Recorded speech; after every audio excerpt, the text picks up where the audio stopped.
Hello, welcome to Old Nerd Reads His Marvel Comics in Order. This is episode 80. This time I read The Invaders, number 11, the December 1976 issue of the series. Before I get started, let me have a sip of this lukewarm hotel lobby coffee. Ugh. Sure wakes a guy up, though.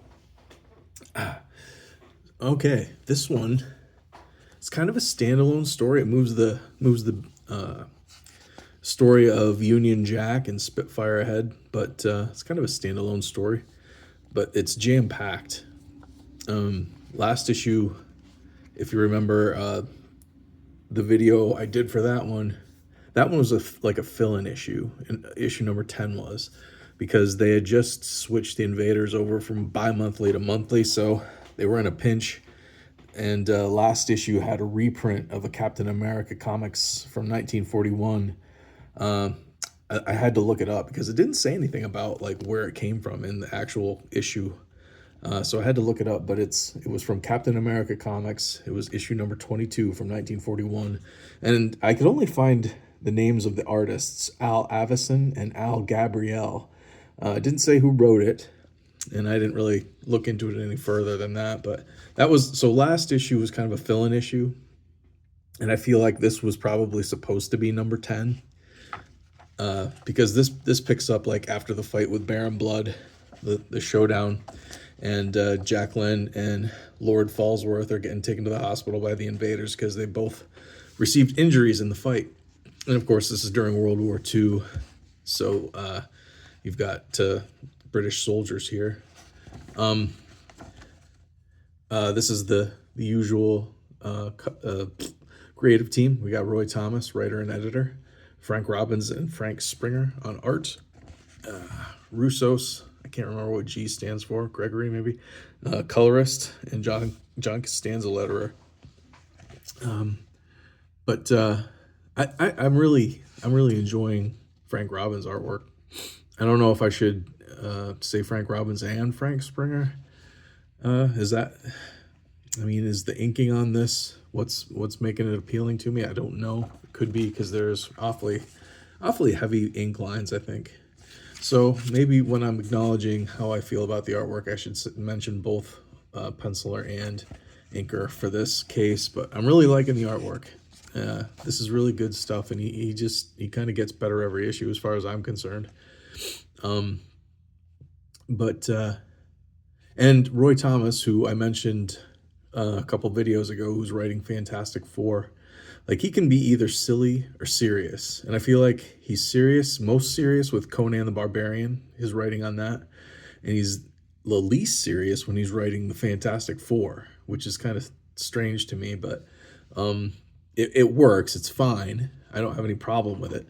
It's just I can see the difference in the tone of his writing from title to title, and I want to say that Invaders is kind of like a good middle spot. It's got silly in it, but it also takes it very seriously.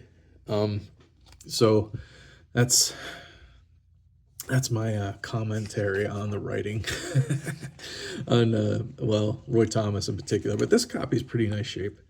Got a bunch of spine ticks. Got some staining here,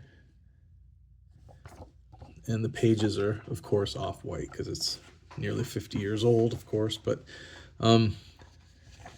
pretty good copy though. Probably very fine minus. But we pick up after the fight with Baron Blood.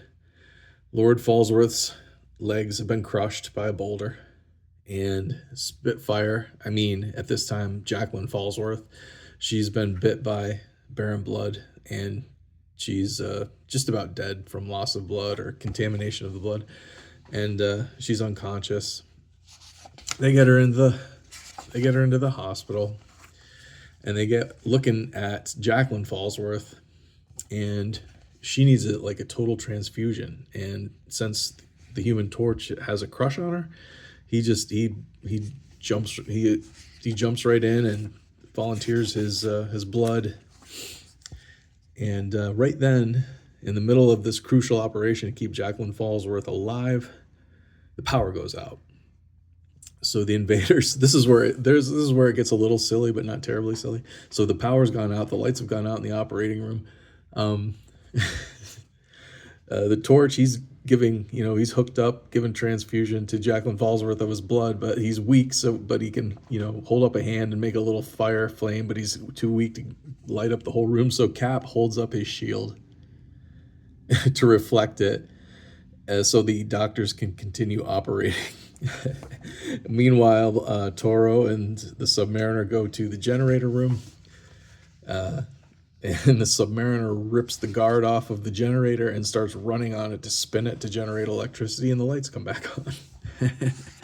I mean, I feel like the Fantastic Four is more silly than this, but I mean, this is just like classic comics type silly. Like if this is a comic about like 1944-ish or wherever, right there, right during World War II, and comics coming out back then had this kind of silliness in it. So this is being very, very good at being like period silly. I guess you could say, like Batman 1966, the TV show. Like when you're a little kid, you take that real seriously, but once you become a teenager or a young adult and watch it again, you're like, geez, this is silly. But it was a good silly at one time when you were younger. But the reason the power went out is because there's this scientist working on this Bullet Man experiment, Blue Bullet, and it's for the Allies. Well, not for the Allies, I think at this point. Maybe. I guess the British government has him using this laboratory in the hospital because during World War II, working space was hard to come by. So the government told the hospital that you're going to let this doctor come in there and use some of your room to do his experiments because it's for the good of the country to win the war against Germany. So he's working on this experiment. And then somebody gets a secret call from Nazi headquarters. We don't see who, but the order is given to get rid of the invaders, to kill them. And then next thing you know, the Blue Bullet shows up. Oh wait, did I skip a spot that I wanted to point out? Crap, now I can't remember how far this is. How far in? Yeah, right here. So once they get the power going, and the operation for Jacqueline Fallsworth's life is successful, and the Human Torch is giving her his blood. Like she starts coming to, she's groggy, and she looks over at the Human Torch, who's looking at her lovingly because he's got a crush on her. She looks over at him all groggy. Cap, is that you?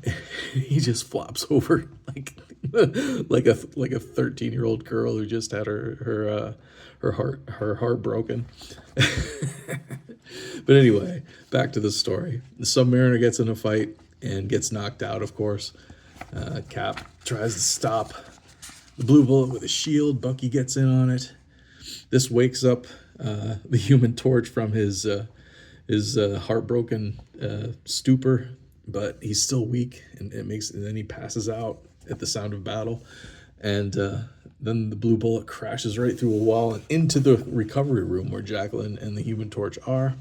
This is where Jacqueline Fallsworth becomes Spitfire.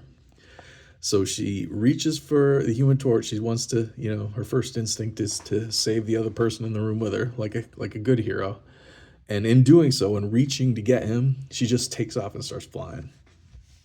She whips it around and grabs the Human Torch, the unconscious Human Torch, just before Blue Bullet crashes into his hospital bed and gets away with him. And here's where she gets her name. Bucky says she just raced through here with the torch, moving as fast as a British Spitfire.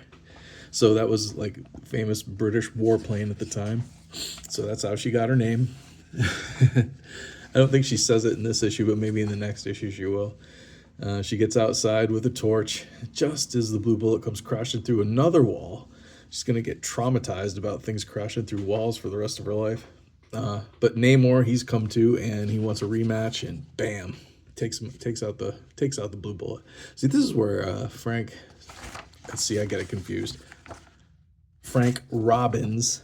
There's Frank Robbins, Frank Springer, and Frank Thorne, and they're all doing artwork for Marvel right now. It's hard for me to keep them straight.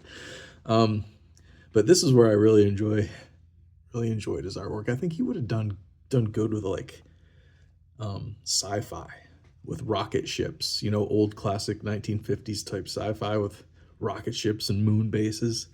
He just looks like he's pretty cool with the armor and the design of the Blue Bullet. And we find out that it's the Doctor, and he gets hauled away and makes an ominous threat that's obviously a prelude to what's going to happen in the next issue or two. He says everything that happens from this moment forward is your responsibility, as he gets hauled away by the police. And then the Human Torch wakes up, and Jacqueline Fallsworth realizes she's now a super heroine. She rushes up to tell her dad, who's in his recovery room. He'll never walk again, the doctor told him, but he's up there with his legs bandaged, just smoking a pipe, and she comes flying through the wall. He's never seen this before. He doesn't know what's going on. She just comes flying in. He's just chilling, smoking a pipe. Very good, my dear. Now do slow down and give your father a kiss and tell me all about it. Kind of funny. But then she thanks the Human Torch, and then goes and gives Cap a hug, which the Human Torch, that's all it's gonna take. But she tells Cap, like, now that I've got superpowers, I can finally work alongside you. And this is what sets the Torch off. Nope. He busts out of there and says, make an invader out of her. I'm leaving. And everybody's kind of shocked, except Cap, because he kind of saw this coming. But Jacqueline, of course, is clueless that she's just broken his 13-year-old girl's heart. Maybe that's what they installed in him. The Human Torch is an android. This version of the Human Torch is an android. So maybe his heart was his heart was built, patterned after a 13-year-old girl's. But anyway, it was a fun issue. I think next issue is where we'll first see Spitfire in costume, and she joins the team. But this one was cool. This was good. Like you could tell, like it was just an jam packed with action issue. Like I said, the last issue was kind of a fill in, but they really made up for it with this issue. This issue was a ton of fun. A lot of stuff happened, and this was a really good one. I highly recommend the Invaders. I've never read them before. I think I read these couple issues with Union Jack because I was kind of a Union Jack fan, but. I don't think I've got a bunch more, and I've never read them all. So I don't think I have anyway. I don't remember this story one bit, so I'm really enjoying it. Highly recommend some Invaders for any other old nerd out there. But if you like this kind of video, please stick around. I'm going to keep going, reading my Marvel Comics collection in order and making a video for each one that I do. Please comment down below with anything I got wrong or anything you know about this series. I would love to hear from you. Do me a favor, like and share and subscribe. I thank you for watching, and I'll see you next time.